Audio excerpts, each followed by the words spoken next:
O man, to know the creations of thy Creator and the things he has placed in thy reach, to apply thy knowledge and understand with reverence the work of his hand.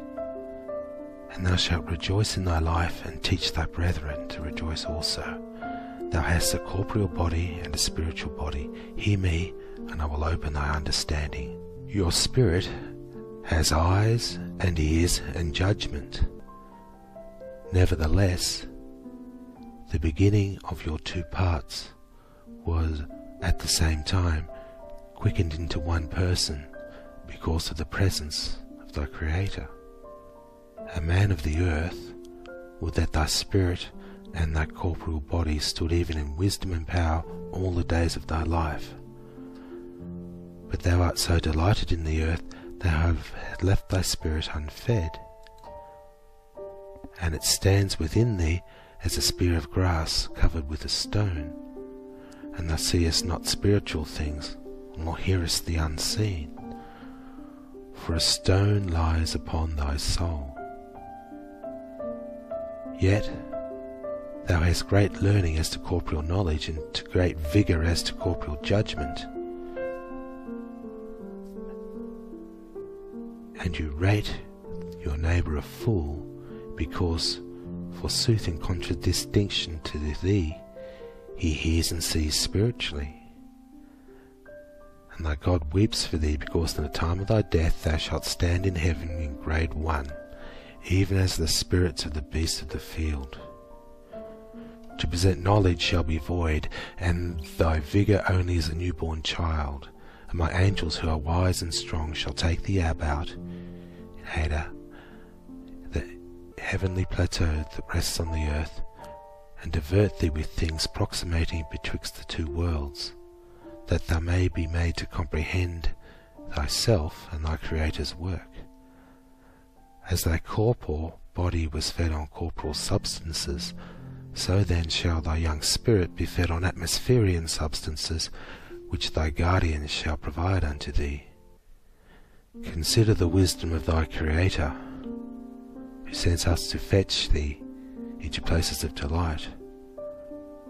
Oh, that we could take thee to the nearest high heavenly places, that thou couldst stand before us and talk face to face. But even as a newborn child, it is unsuited to feed on corn and nuts. Thy spirit is as a starveling in high heaven. And we take thee to the nurseries where we have provided to thee according to thy weakness. Thy mother has provided unto thee before thou wert born, and the heavens arranged before thy spirit, and were entered therein. Thou shapest not thyself in thy mother's womb, and behold the perfection of thine every part. Trust thou in thy Creator, but seek also to go with him, and thou shalt attain easily to the highest mountains he created for thy glory. O that thou hadst not contaminated thy corporeal body by the flesh of the beast and meat of his living creatures. This is one of the stones that covers up thy soul and blockers away the upper grades. The young spirit must remain within the atmosphere of the animal creation for a long season, like unto like, as thou fashion thy spirit to the flesh of thy body. According to the atmosphere of things as to purity and sweetness, behold, the Creator has fashioned them in relative ascent above the earth. That which stinketh resteth on the earth, that which is pure is upward and high. Consider the place of the hells of the spirits of the dead, and the weapons of warfare in their hands. As the corporean is to corporal, or as a person is to the physical dimension, so is the spirit as to the atmospheres of the earth. O man of the earth, consider what thou puttest into thy mouth, for the atmospherian part thereof is the food of thy spirit, and the habit thereof will be entailed on thy spirit for a long season after thy mortal death. If thou hast been a gross feeder on impure foods and flesh, thy spirit will seek to linger in the atmosphere of gross feeders still dwelling on the earth.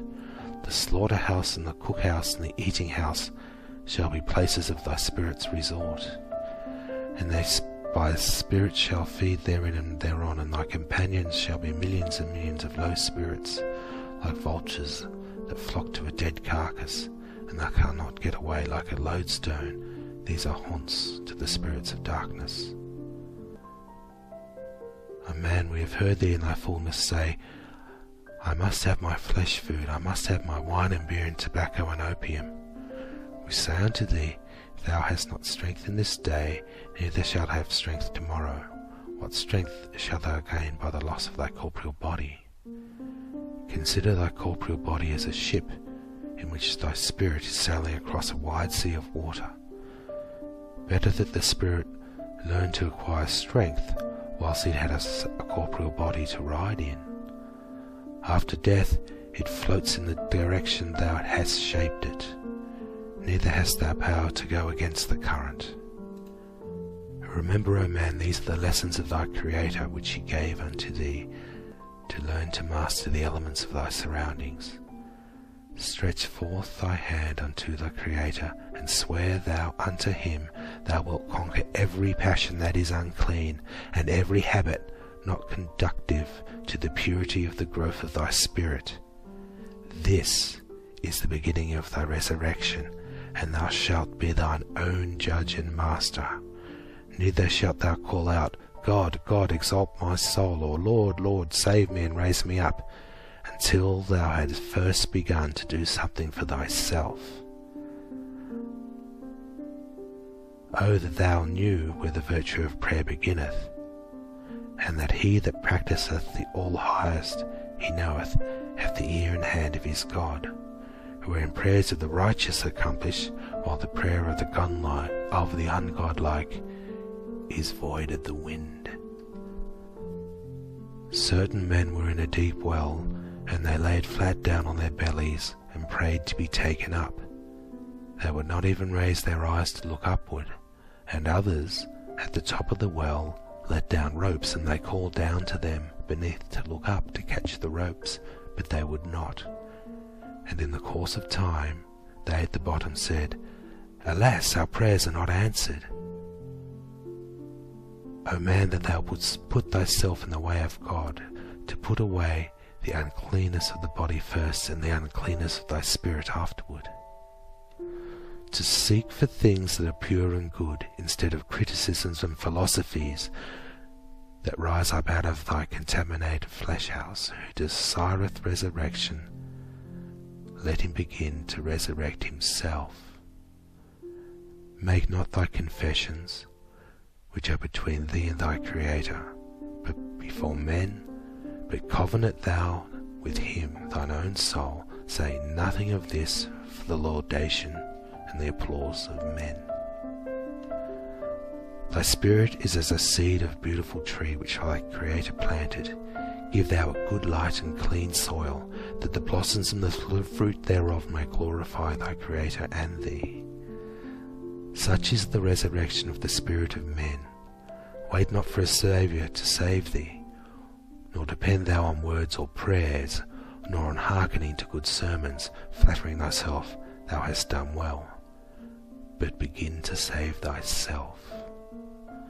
By purifying thy body, by purifying thy thoughts, and by the practice of good works done unto others with all thy wisdom, love, and strength.